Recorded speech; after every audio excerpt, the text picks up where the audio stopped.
Good afternoon. Welcome to the Sweden versus New Zealand pool play game here at World Junior Ultimate Championships, hosted in Waterloo. I'm joined by Andrew Portwine. I am Tushar Singh. Andrew Portwine is also the tournament director here. How's it feel to get this break? Honestly, Tushar, this is wonderful to sit down and I can actually focus on some of the great athletes that are here at the tournament. And we're here at Rim Park in Waterloo. I'd like to just start off with a few thanks to our sponsors. This is Field 1. This is the Cut Camp field. We also have sponsors VC, Universe Point, and Discraft. So, and Greatest Ultimate Bag. Andrew will make sure I remember them as he's Thank you for joining us. As mentioned, this is a Pool A game. This is Sweden, seeded 4th in the pool, versus New Zealand, seeded 5th in the pool. Sweden with the considerably larger roster. New Zealand does have an injury bringing them down to 17 players. This is day one, though. We anticipate that it'll be a little bit competitive at this point from an energy perspective. Andrew, have you been able to watch any of the Ultimate so far? Truthfully, I saw about 4 or 5 points in yesterday's game, but not a whole lot, unfortunately. So I really am looking forward to seeing these teams play right about now. All right, good to hear. We are starting off with, it appears, New Zealand with the pole. And we will have on the left side of your field in white Sweden. On the right side in dark will be New Zealand. New Zealand is pulling into a little bit of a wind. It's a tiny bit gusty. You'll be seeing the flags around the field. It's a beautiful pull to start the game from New Zealand.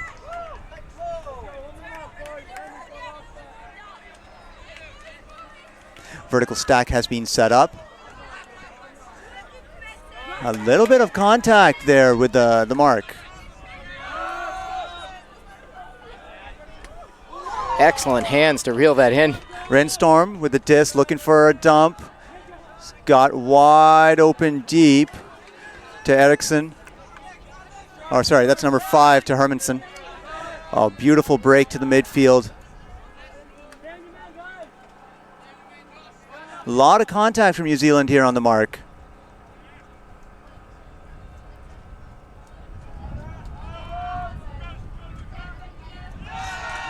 And that's number 15, Eriksson, 2.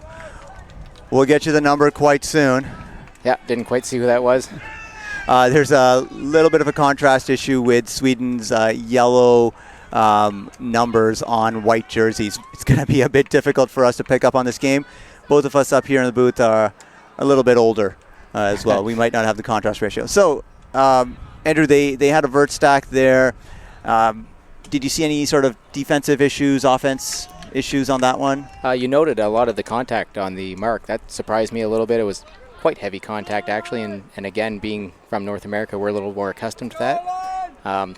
As the New Zealand player was making that contact, a fake got him off the mark, so I think Sweden might be able to use a quick fake and go for the break throws quite easily with the aggressive marks. Yeah, I don't think Sweden is not used to playing with a mark, that tight a marker with contact. There's many players from Sweden that have played internationally. They do tour internationally and throughout Europe. So while many of these countries don't play with a lot of contact or don't have the same North American style of contact, they seem to be balancing it out in the first point at least. And I like the downfield shot out of that vertical stack to really stretch the field as well. Midfield, Huck from Whitlock going for Rolf. And that's a quick point, making it 1-1 for each team. Yeah, you could see that horizontal really opened up the field. It was a pretty easy first completion to half field. Easy bomb to the end zone. And each team now brings it to 1-1. Very quick point. Sweden did have some great handling in the point earlier. We've seen some strong in-cutting here from this both teams to start. It's tough at this point to really identify any major differences between the teams. They are seated very closely together. They have a lot of coaching staff as well. I believe that the The New Zealand team is coached, head coach is Warren Buckingham, and Ben Waller is the assistant coach. Yeah, it's nice to see large contingents of coaches coming over here with most of the international teams. You know, the game and the I'll say the funding, but the backing is really getting to the point now where there's dedicated coaches and support staff coming with a lot of teams. Yeah, especially as a self-funded sport. That's exciting to see. And the two teams here, both the women's team and the men's team, sharing a doctor on the New Zealand side as well. You know, I will say that I've noticed is the New Zealand pulls have both made it to the end zone and they've hung to give their defense a chance. The Sweden pull in the same direction came up around the brick mark quite short.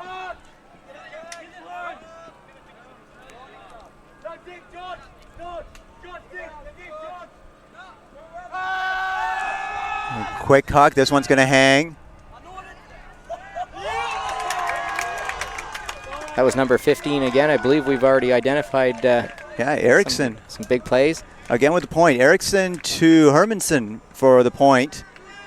And that is going downwind. So during the warm-up, Sweden was actually practicing doing a huck drill. Whereas New Zealand didn't start with a huck drill. They were working on some of the longer throws. But Sweden was also working on the into the wind, upwind throws. That throw came from the brick mark on Sweden's side of the field. And you could kind of see it. It just kind of hung up there. It was a great read from the receiver. The defender did go up early. It looked like it was going to drop. Yes, and many times as a defender, sometimes you try and draw the offense in, especially when you're on the inside and closer to the disc, and you can get that error. But in this case, Alexander Hermansson read that very well. He's also traditionally a handler, so somewhat out of position going upfield. Yeah, I will say, too, as well, number 15, Eriksson, as he's throwing a couple of these bombs, he is leaning back. We might want to sort of take a watch on his feet. You know, he's probably releasing before he is traveling, but he's really traveling backwards as he's throwing. He's really close on that. Ford moves it to Fitzpatrick Cochran, back to Ford. He's looking deep. There's a lot of traffic there. Oh, but confidently taken by Whitlock. And break. I think that is number 22, Rolf. Or yes. Score now, 2-2. Both teams looking for the deep shots. It's such a different character game from what we saw in the morning. The first game was Japan versus Australia, and there weren't as many deep looks. Both of these teams seem to be designing plays and cuts to come out of that deep position. Exciting ultimate from that perspective as well, and let's see how the defensive pressure picks up. I will say, as I'm sitting up here in the booth, it is picking up in temperature. I'm sure some of these players are actually appreciating a bit shorter points, you know, hit those 1, 2, 3 pass points. If you've not been in Southern Ontario in the summer, this is a nice day. It's a nice cool day. Tomorrow is going to be much warmer, and then it's supposed to cool off later in the week once again, but the humidity is a significant concern. That is the one thing I've heard. I was about to say it's the humidity that kills you. Most teams, as they got off the airplane or as they're getting to Waterloo, have spoken about the humidity and asked if it was normal as I was greeting them. And yes, this is a normal summer day, so be ready for a long week. Short pull by New Zealand. Pick called.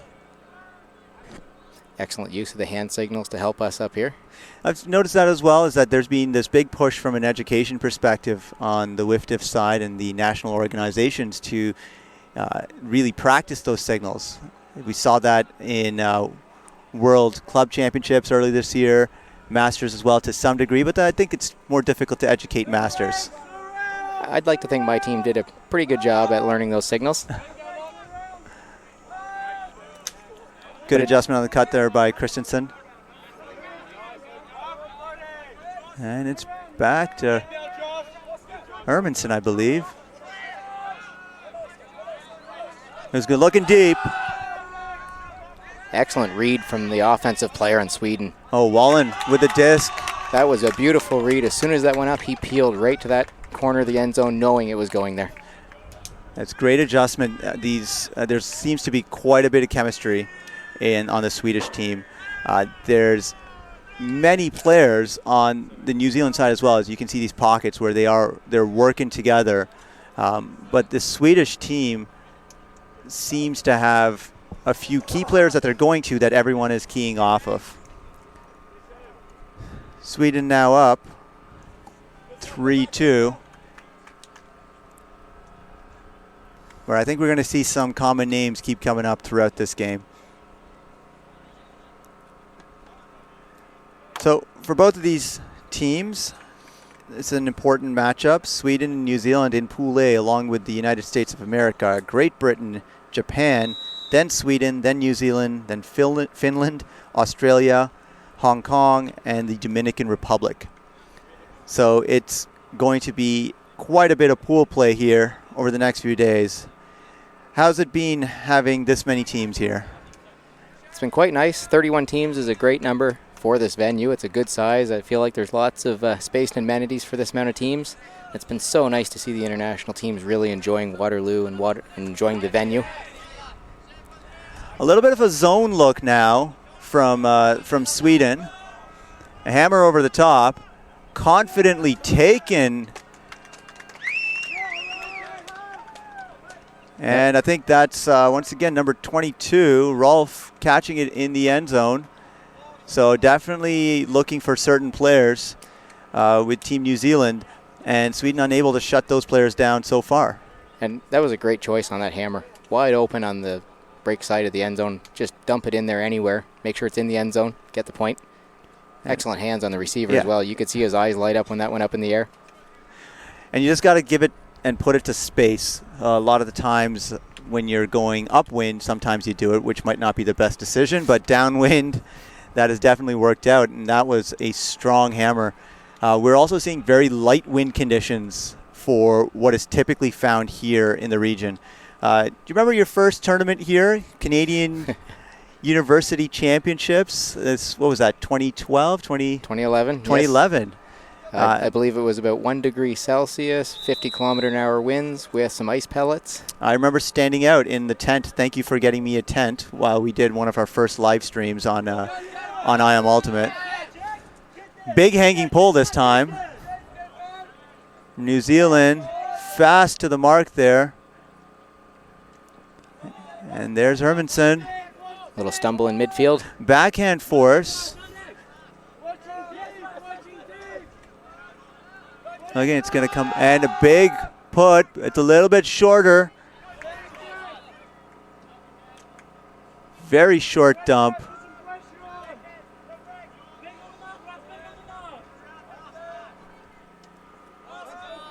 And Johansson moves it to number 6, Wallen. Oh, there's a lot of messiness. 2 people cutting close to the mark.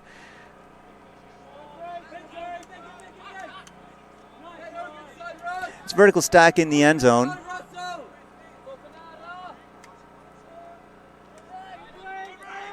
Eriksson puts it over the top. A lot of pressure. Oh, a little bit of a hit. Big scoober for that point. Starting to see a little bit of upside down play here. We are, but what we're seeing as well is that there wasn't that much movement in the end zone. They're not tired already.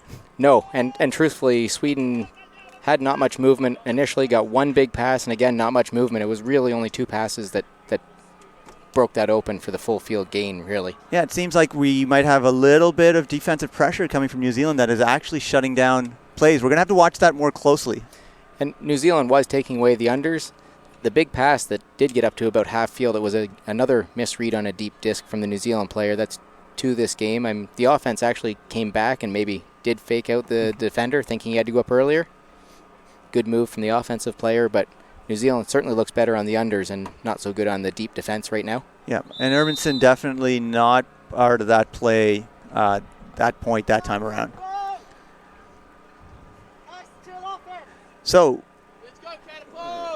you've run this tournament now in a series. We've come to the sequence of tournaments, but where are we heading next with this tournament? I believe 2020 was announced for Malmö, Sweden, so some of these players may have another shot at home territory, depending on some of the ages. It's very exciting, and we're likely to see many of them also participating in the organization or volunteering of the tournament. And we've been fortunate enough to have the tournament director that won the bid, Matthias. He is here with us all week, checking out how we're doing things and hopefully learn some lessons and take them back for his version of the event. Fitzpatrick Cochran to number 13, Elliott. Back to Doyle. Now Ford sends it right back to Elliott. Good outfield movement. This zone is now melting. It felt like it had almost melted, but Sweden getting a few other extra passes out of... And you made a comment just a few seconds ago. They aren't tired yet. Two of the Sweden players on that point, as they came across half playing defense, I can see their heads hanging, their shoulders slumped a little bit. I think they are feeling the heat and actually getting tired. That turf does heat up a lot more. We're sort of elevated and don't feel what they're feeling. Yeah. As we have a few butterflies go across the field, there is a little bit of anger coming out of some of the players, knowing that they could have pushed a little bit harder. And we saw that in the first game with Japan versus Australia. Japan changed up their defensive speed. Lots of room and time for adjustment for the Swedish D-line, and really both these teams on how they're actually going to be playing defense to try and force a few more errors. We haven't seen any errors. There's been no breaks in this game so far. Still neck and neck, and we're progressing quite quickly. And not seeing errors doesn't mean we're not seeing good defense. New Zealand, and short of the first point, really has brought the defense intensity here. Sweden's doing a good job playing through it. Mm-hmm. They've had a couple of dicey resets, a little bit of a blade to the backfield, but they've secured it and done what they had to do. Disc on the far corner.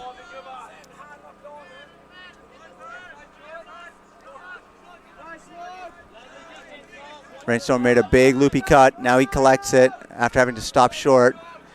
Moves it up the sideline. It's a backhand force again. Johansson, they're just cutting each other off up line. You gave the commentator jinx. There's our first D, I believe. And looking to pick it up looks to be McEwen. Sends it deep. Skinner. It's going to be an air battle. Second bid at it. Can't come down. 2 or 3 arms at the second chance opportunity there. It's good to see the players just catching up. It wasn't just after that first one-on-one. There were a lot of bodies around it. Nobody gave up. Mark for New Zealand a little slow getting to that disc, giving up a free first pass. Now Johansson moves it to Hermansen. Hermansen now playing a key. Making the effort there. That's an excellent grab. At a height disadvantage, got up and grabbed that disc. Yeah, Wallen bringing it down. And Sweden maintains no breaks, making it 5-4.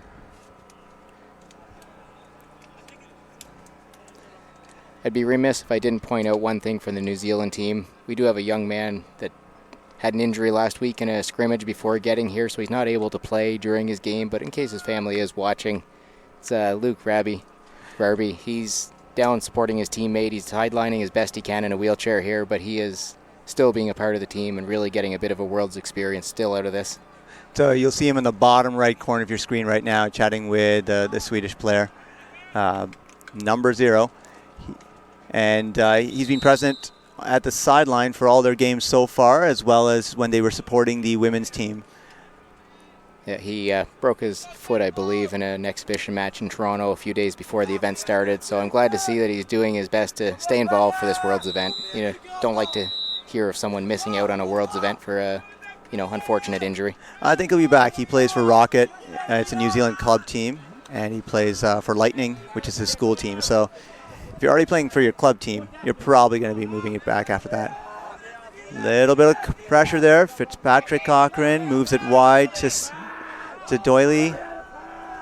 Doyle. Sorry, I apologize. I think you might get a couple emails after this game for that. I'm going to get some emails. Ford now looking to Huck. Both these teams are looking to, and we've seen that the coverage has now gone to the deep side, so There's more in cuts. Good set of hands to watch that line and make the catch. Yeah, Whitlock high steps it into the end zone.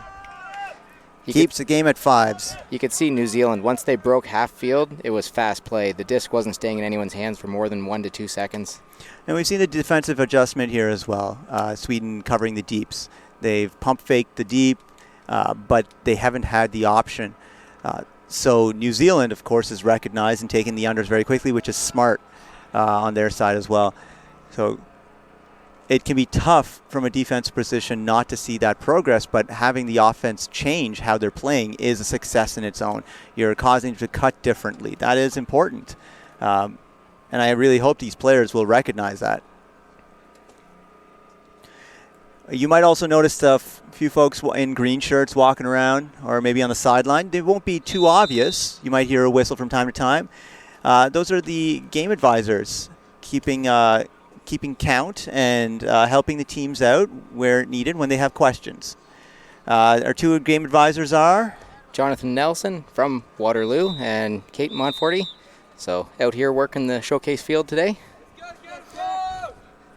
It's always helpful to have those players around. Deep pull, but moved out very quickly. And there we go. So I'm curious why Sweden on the first pass passed it close to the far sideline from the way you view the field, because that is the force side. They didn't do themselves a favor by passing, closer to the tower here. Now they're having a little bit with this backhand force. It can be tough. This might be the second turn of the game. Driscoll getting the D, making sure it goes to the ground. That disc just popping over Hermanson.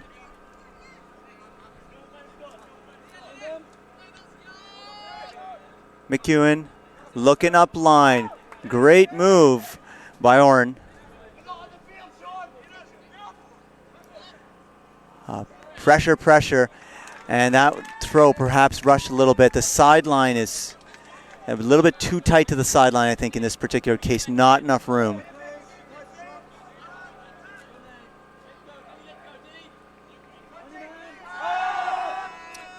And Isaac Gennell just picks it up and puts it and needed a little bit more.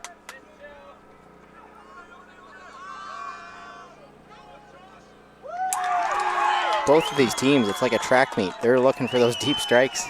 And that was Driscoll with the point in the end zone. And apologies, it was not the player earlier. It was Eriksson who'd put it deep. Not number 50, as I'd said previously, I know. I think Eriksson has a permanent green light from what I've seen in the first portions of this game already. I think that was his 3rd deep shot. Yeah, we're just having, just for us, just a little bit trouble with contrast ratios, so apologize if we are getting some of the names wrong and not recognizing the numbers. I will say the jerseys look absolutely beautiful when you're down right next to them, the yellow and the white. Yeah. Now that I'm a little farther away, it is a little bit difficult to read for us. It's the angle of the sun right now is also is making it tough. Like if it was the other way around, I don't think we'd have any issues. But this game now with the first break for New Zealand, it is now 6-5.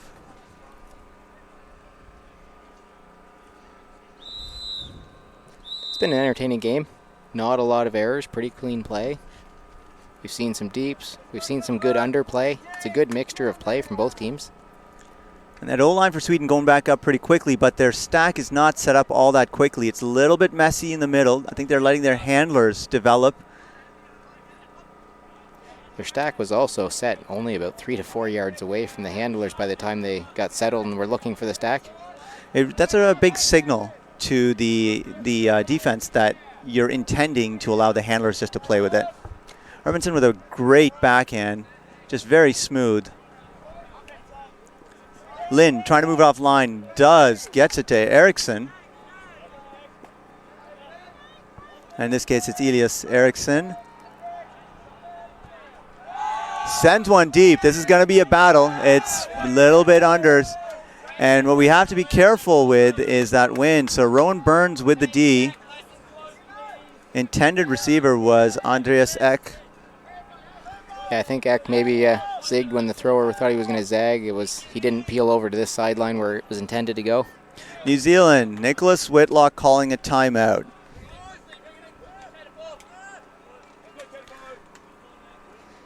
And New Zealand now have a chance to jump out to that 7-5 lead. And just taking a quick breath here. That D-line now could get their second break in a row. And now what we're watching for is the body language. I was just about to say that I see a lot of, I'll say, pained expressions. Maybe the heat and the intensity that they're playing at is starting to wear on them a little bit. For those of us who play in this part of the world, we're kind of used to this. And the wind we're used to is also completely different. The flags are now coming directly from the far side of the field, so the stands in the background toward us. At the beginning of the game, it was going the other way. So you have to keep a constant watch on the wind conditions here, just because of how the field is structured, the forests around here are structured, the homes are structured, and it makes for a wonderful environment when you play here because it adds to the intensity of the game. You have to take so many things into account and be so alert. And that's why this region produces some of the best teams. For example, Crash, which finished 5th in the mixed division at World Ultimate Club Championships, is out of Waterloo. And we've had plenty of other great players as well that play on Team Canada and come out of go into the Canadian programs that come from this region as well. And for those that aren't familiar with Waterloo, we are a fairly small region in the Canadian context, so to produce some of these players is a little bit abnormal compared to the bigger cities. Huck goes up right away and does not hang as well as I think they expected it to hang. A little bit of contact once again. Back with Wallen. Erickson looking, swings it to the middle to Hermanson. Hermanson swinging it wide.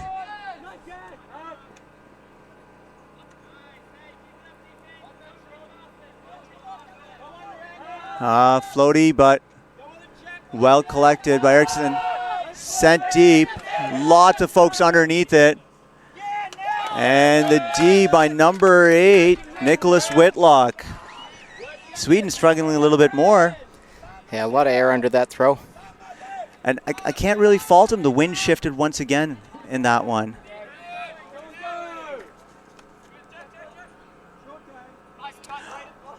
Oh, and it's fortunate. Yep. Jack had a lot.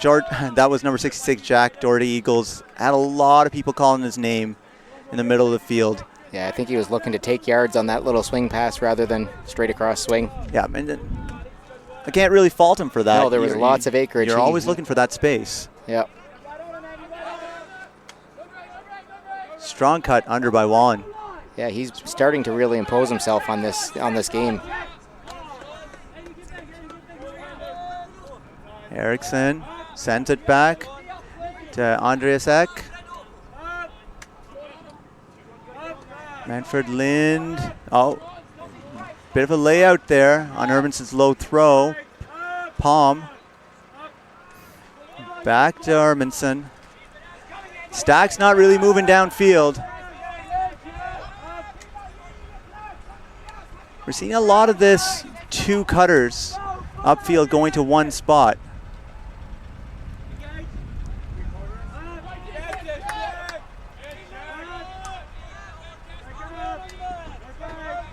And defensive intensity has not gone down.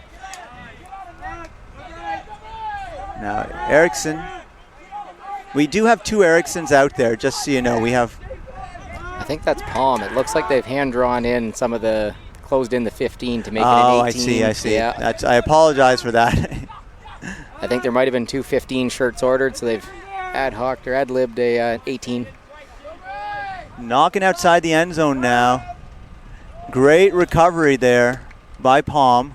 There is a call. Appears to be a pick. And break. And that made to look easy, but Wallen picks it up in the end zone. Yeah, as soon as that call, he knew where he was throwing that. Good communication while there was a bit of a dead disc situation. Stoppage of play. Yeah, and good on the New Zealand defender to not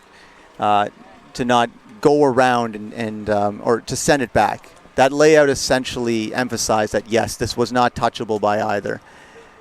So Sweden does not get broken on that particular go. Score 6-6. New Zealand still up one break and have taken one timeout. It appears Sweden is taking a timeout right now. And if that's the case, that's their first of this half. I'd like to take a moment to thank the volunteers who helped make this tournament what it is. There's great support in this region, but we tend to see a lot of the similar names popping up, and that's certainly been the case since you started hosting tournaments here back in 2011, Andrew. Yes, we've done 2011 Canadian University Nationals, 2014 Canadian Nationals, and obviously now the World Junior Championships.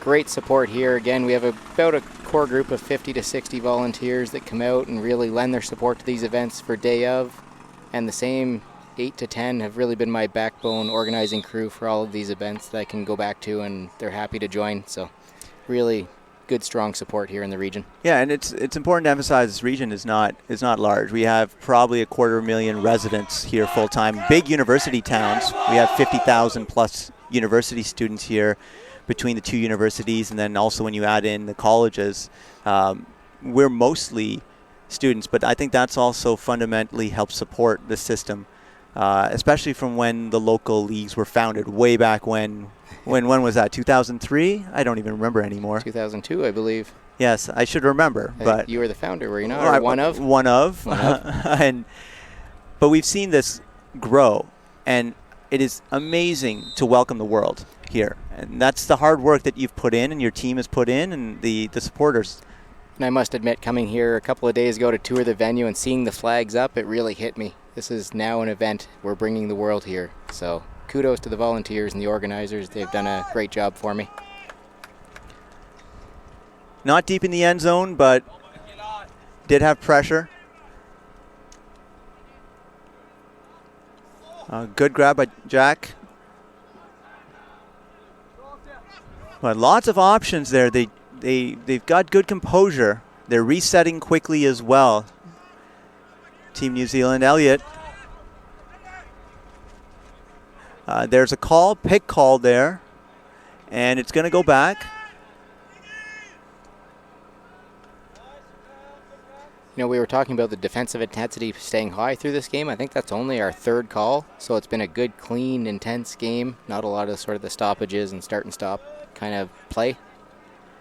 Yeah, Jack Doherty Eagles puts it in the end zone to Fitzpatrick Cockram, and that is New Zealand 7, Sweden 6. Jack Doherty Eagles playing quite an important role. Every third throw felt like it was actually going to him, but good movement. You can see how quickly they're resetting, and that's highlighting a playing style difference between New Zealand and Sweden. Yeah, I think we're starting to see 3 to 4 names now that we're consistently going back to. You know, after the first few points where it was distributed around the field quite evenly, we're now starting to see the teams go to their star players, their go-to players. And as you start to grind through it as well, those differences start to pop up where the defense might not be able to keep up to the same degree. It's so much easier to play offense, I feel. I would agree. I try not to play defense in the 20 years I've been around the field. Offense was always my preference. But we're now going to start to see some of the differences between the teams and characters come up. So Sweden definitely been doing the later dumps, higher stall dumps, whereas New Zealand has been very methodical in how quickly they've been resetting and looking for players. And this is a higher quality element that we're seeing. Disc lands inbounds, rolls out the back. Yeah, that was number 8, Whitlock, with a huge pull. Yeah, wind now coming directly into Sweden's direction of play.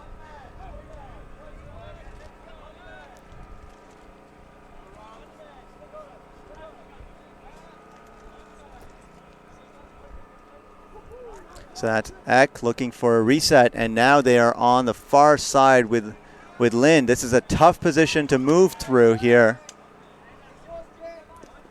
Is it Erickson, or is that Palm?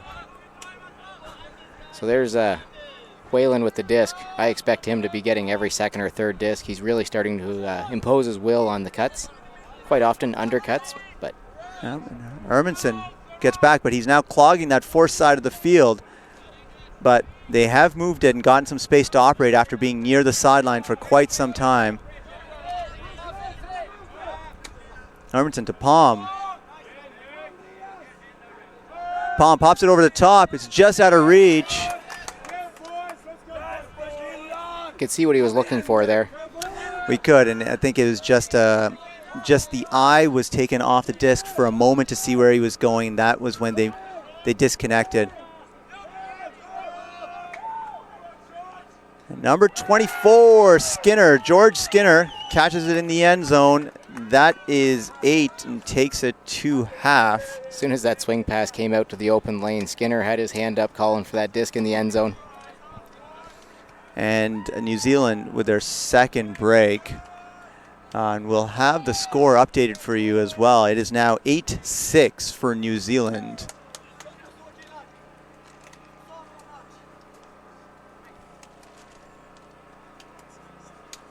And before we go into our break into the second half, let's have a quick analysis, Andrew. Where are each of the teams at?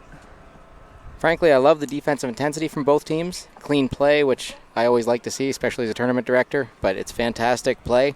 And I've loved to see the contrasting styles. Like a lot of deep strikes early, but then some underplay from New Zealand. Horizontal stack at times from New Zealand really spread the field. Vertical stack from Sweden for the whole half. You know, really a good contrast of both styles of play. I've really enjoyed watching this first half. I think the second half we're really going to have to see Sweden adjust and manage the weather. I think they're really feeling the heat here now. As you said, the turf is tough. New Zealand might actually be more used to it. They did have that warm-up, the early warm-up here. But these are tough conditions for teams that are not used to this heat. And this week is going to get hotter.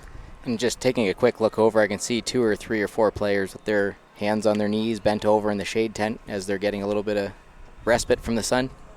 So we'll join you again momentarily, but here on Field 1, the Cut Camp Field, thanks to our sponsors Cut, Universe Point, Discraft, and VC Ultimate, as well as the Greatest Ultimate Bag. We'll join you again shortly in the second half.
do it.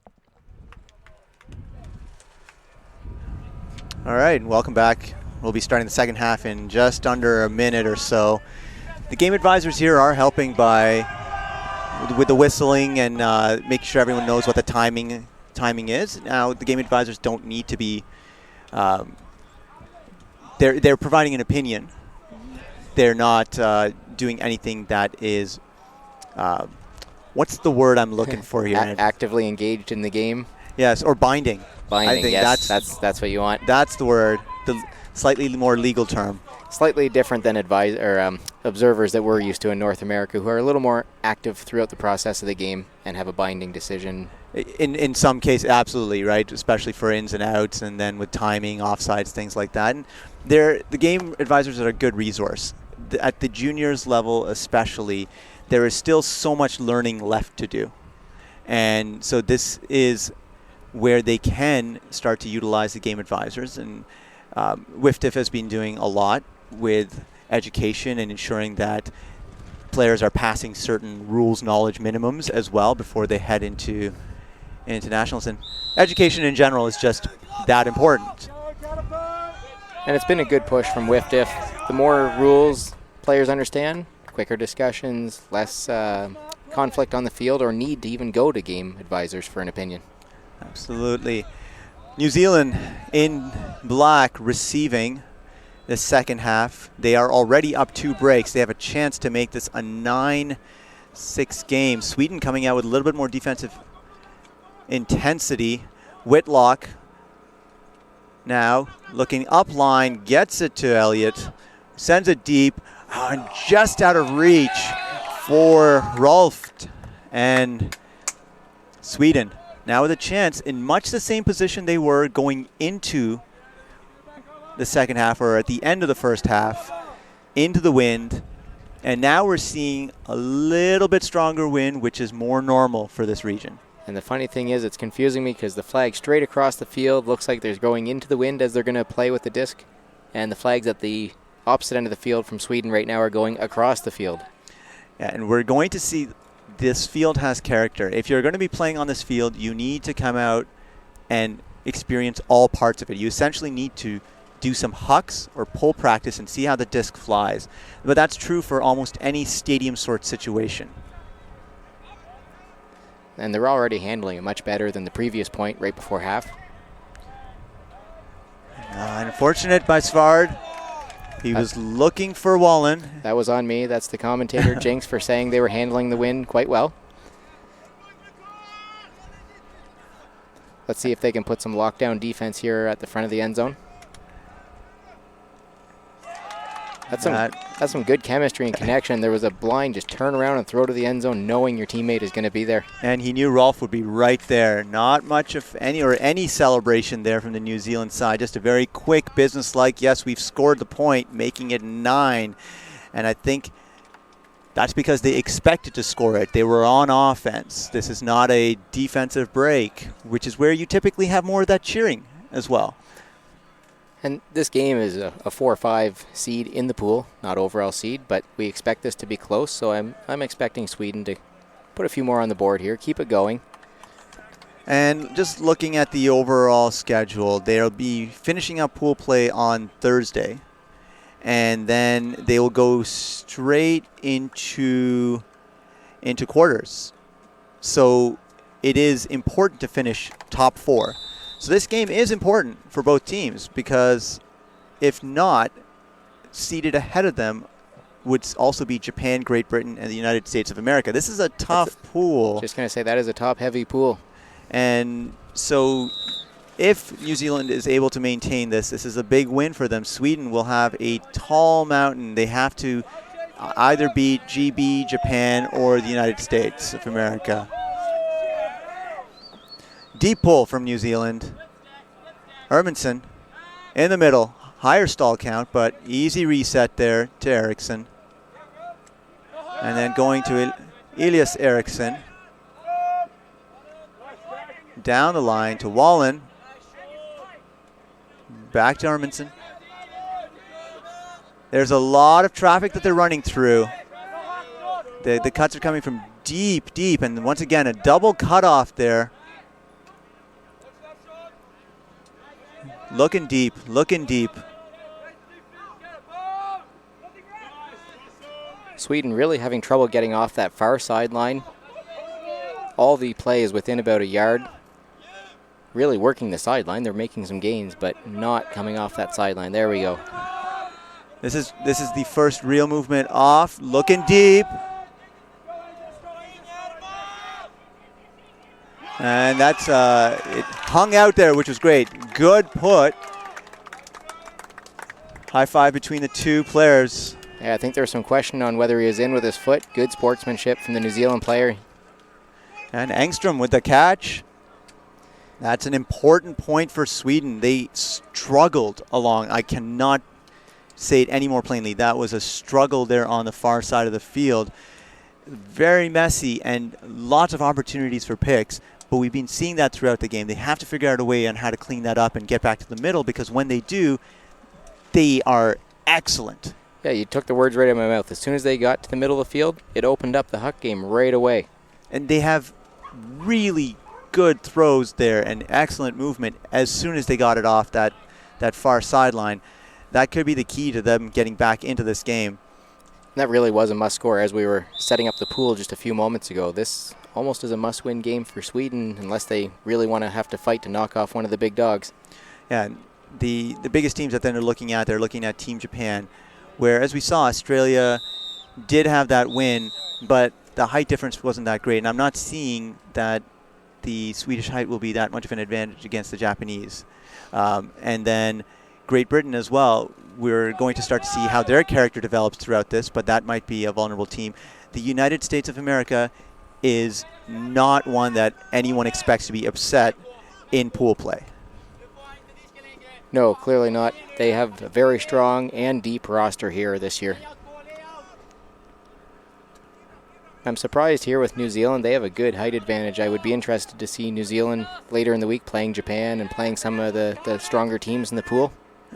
Whitlock sends it down the line, and then Ford just outside the end zone, a tricky spot. Needing to reset, drawing a lot of contact. Ooh, very close. Layout D, but Whitlock scores the point. New Zealand takes it to 10. It feels it's so much closer to the sideline than maybe it is, but that was tight. You could see the defender that missed that layout. He slammed his hands in the turf. He was so close. He knew he could get that.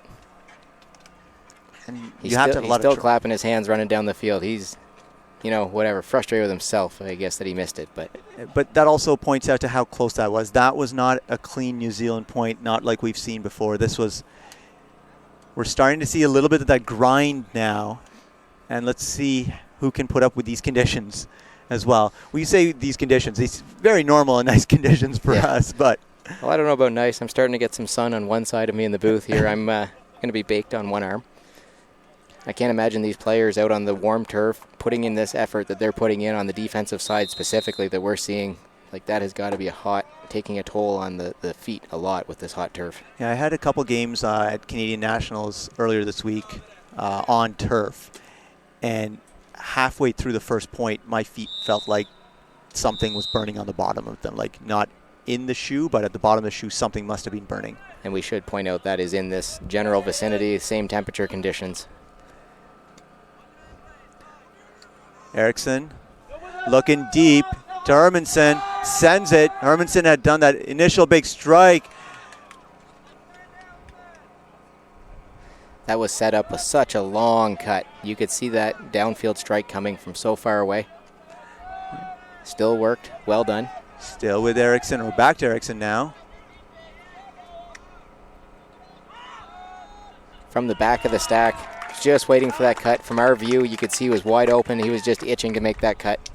Engstrom again. He scored the previous point, so he's got at least 2 on the board now, but Sweden seems to be doing that cut from the back quite a bit, and sometimes it's through traffic. I'm surprised a pick hasn't been called on that so far. That back of the stack is a good 1 or 2 meters behind number 4 in the stack, so he has so much clearance, and you can see he has such a good view of the field. He was looking left and right, just waiting for the handler to make contact and make that cut. And then earlier, as you were saying as well, the cut was just set up. It was such a long cut. There was 3 New Zealand defenders bidding at it too. Yeah, I was going to point out New Zealand did play great D. They had 2 help defenders peel off and challenge that throw, which is what you want to see. It was just a good throw and a good read. That should give Sweden a little bit of energy because that was a faster point. I think we're going to see a little bit of defensive pressure now, and it's New Zealand.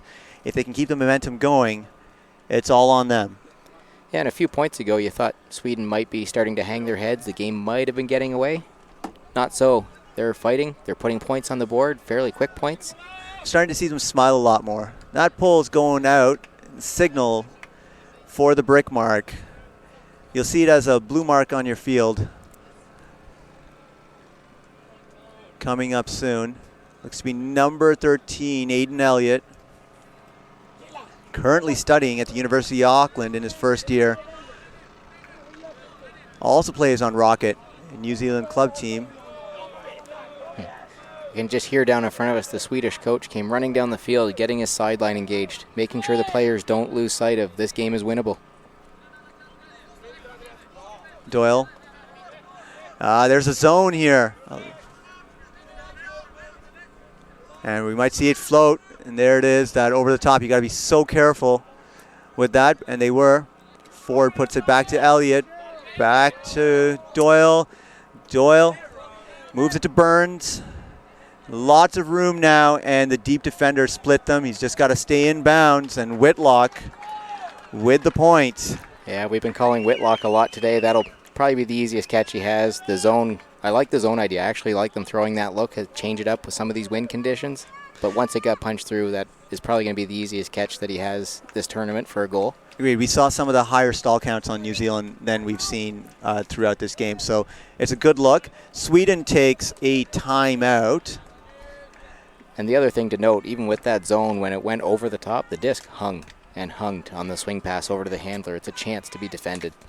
And if Sweden keeps playing that, there are the opportunities to try and get this back. Sweden does need to get 3 breaks, though, in this game. They are down 2, and they had to pull to start the second half. So what are you looking forward to in the remainder of this tournament?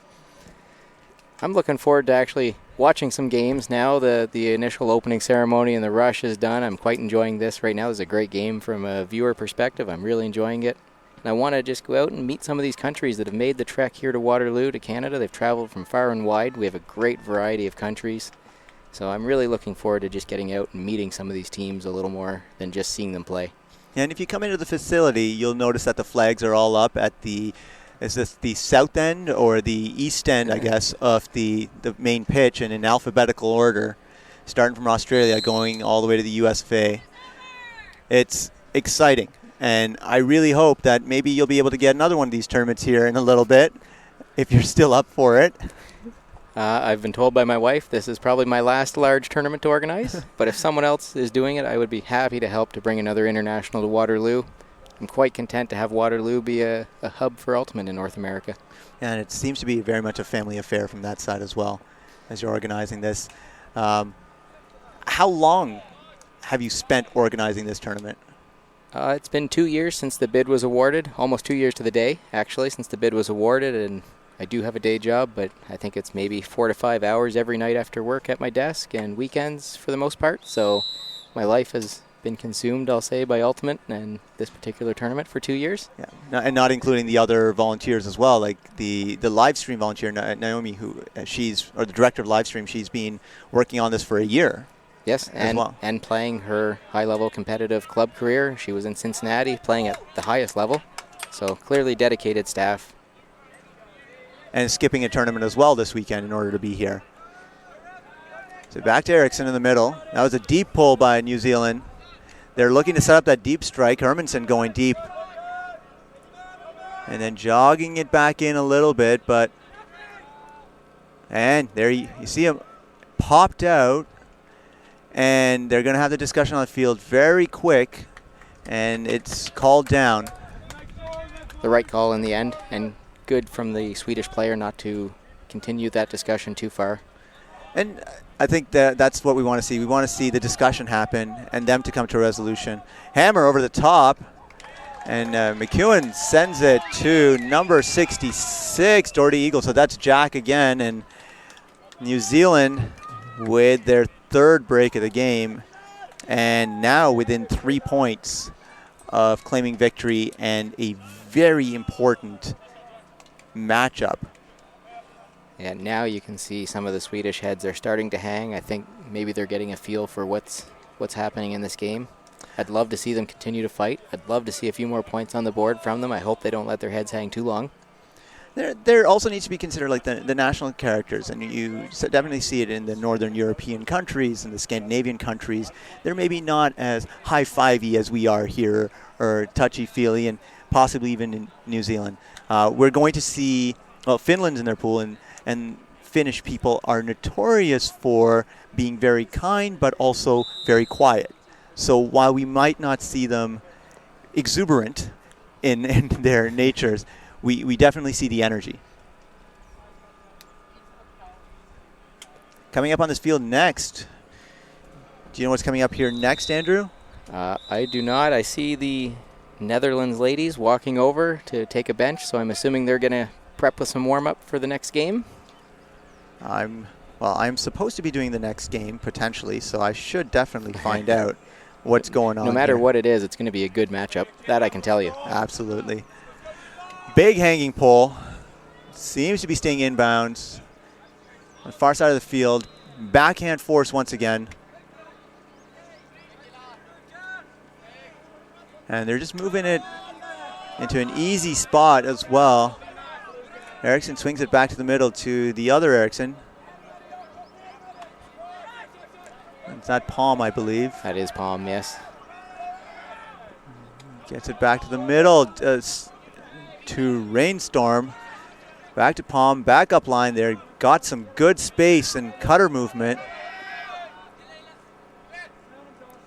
Oh, and that was really well read by Horan, who went around to stop the swing and was in the perfect position, almost like he was playing a cup, and that's how we teach folks on that as well.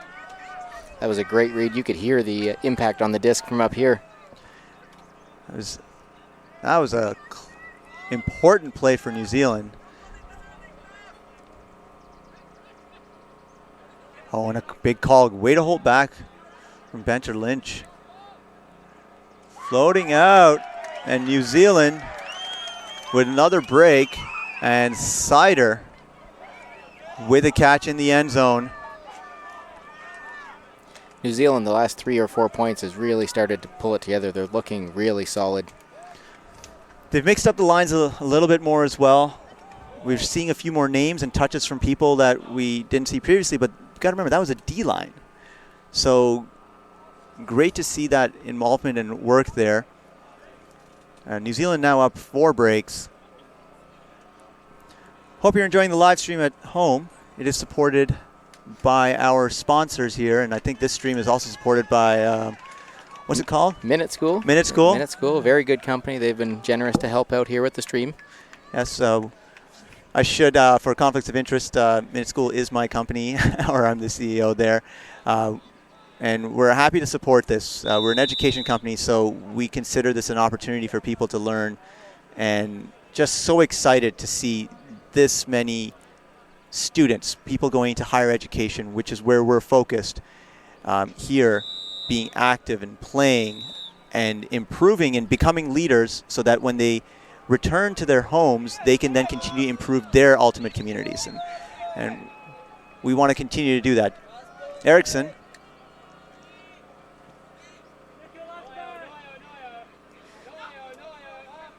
Looked like that started as a side stack from Sweden.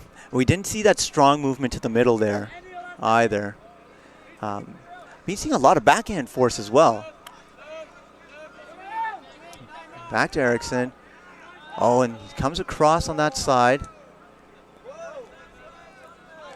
Brewis. A couple of high releases this point from Sweden. They're trying a few more, maybe trickier throws. Maybe being a little bit more relaxed, because they have mixed up who's cutting and handling. Oh, and that one floated a little bit more. I think that might have been deflected by the mark, I think. Partial hand block. And Kivisto just couldn't get to it. It was a little bit behind him.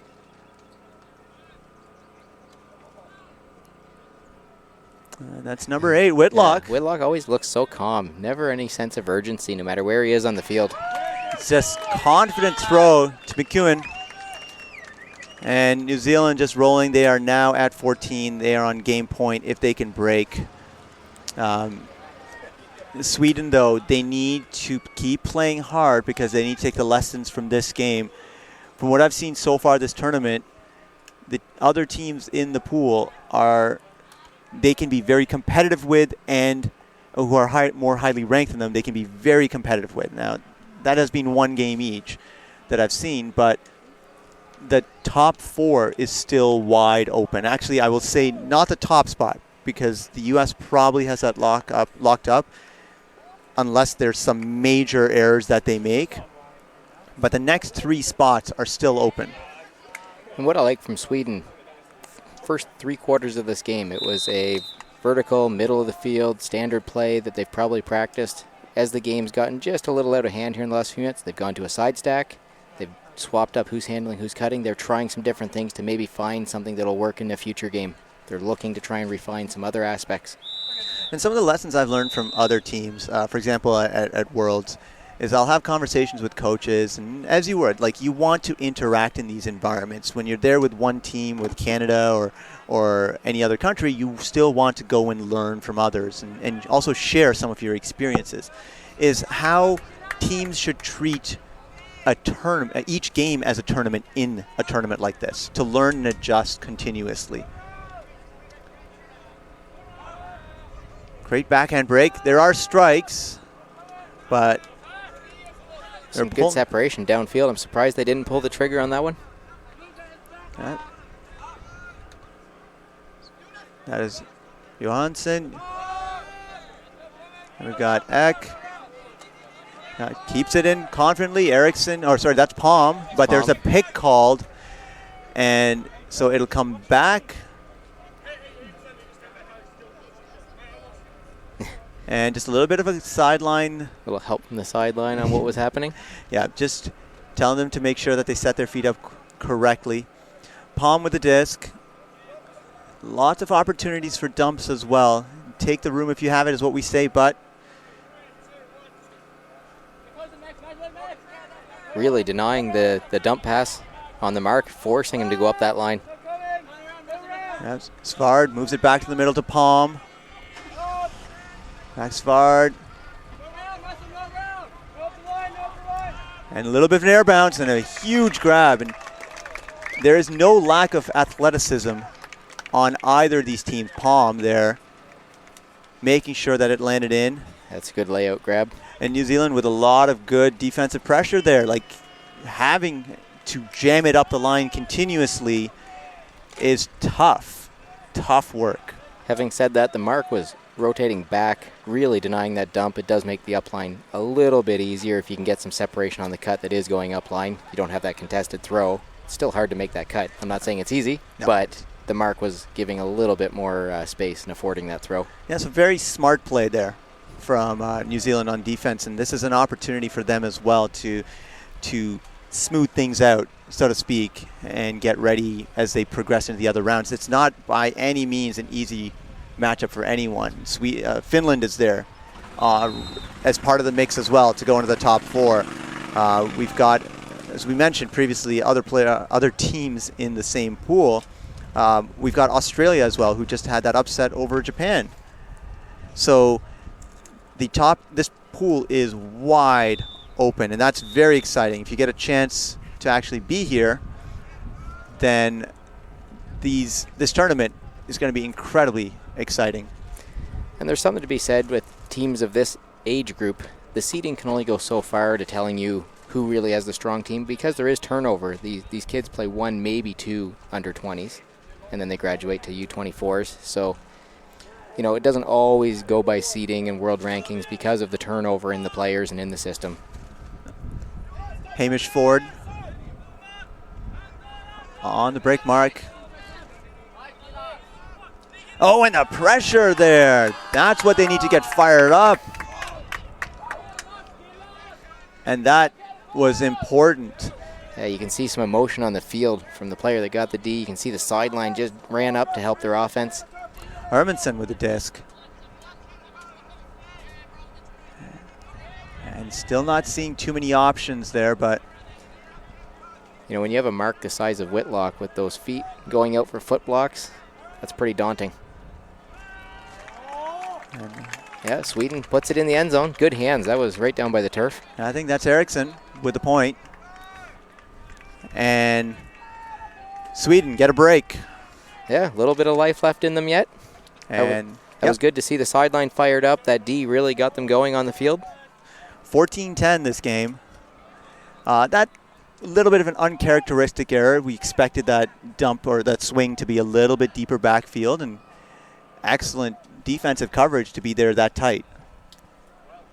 And from Sweden's point of view, if they can't come back and pull this out, to get a play like that at the end of the game, it gives you a good memory toward the end of the game. Hopefully you build on that. They still have another game today. They don't have another game. They have a lot of tournament to play still with big teams, big games. You want to end on a bit of a positive note, hard defense, get some turns.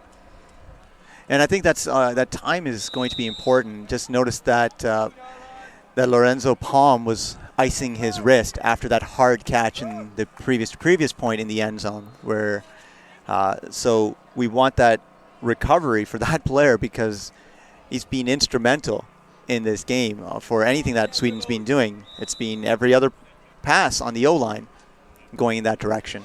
Yeah, so this is the last game for them today. He can go home and ice that, relax, be prepared for tomorrow's battles. Nice help defense downfield. There was a wide open strike. Sweden had a help defender, so they curtailed the shot to the end zone. This one might be going out that side, and it is. It's good effort from 25, looking for the greatest. Made a good effort at it. And that's one of the things I also notice here is that what makes this tournament partially so exciting is they've got so much energy. Yeah. After coming back from Winnipeg with the Grandmasters division, watching these athletes, it opens my eyes to really how athletic this sport is. And how much it's progressed. I look at how hard I played or well I played at their age, and it's night and day difference.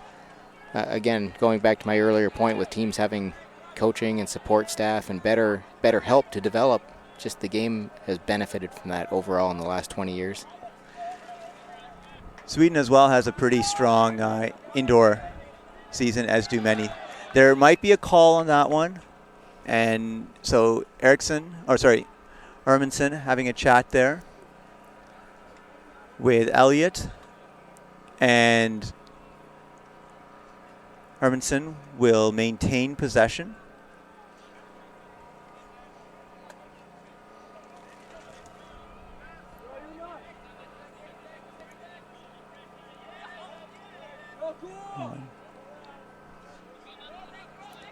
Gavisto with the disc in the middle there.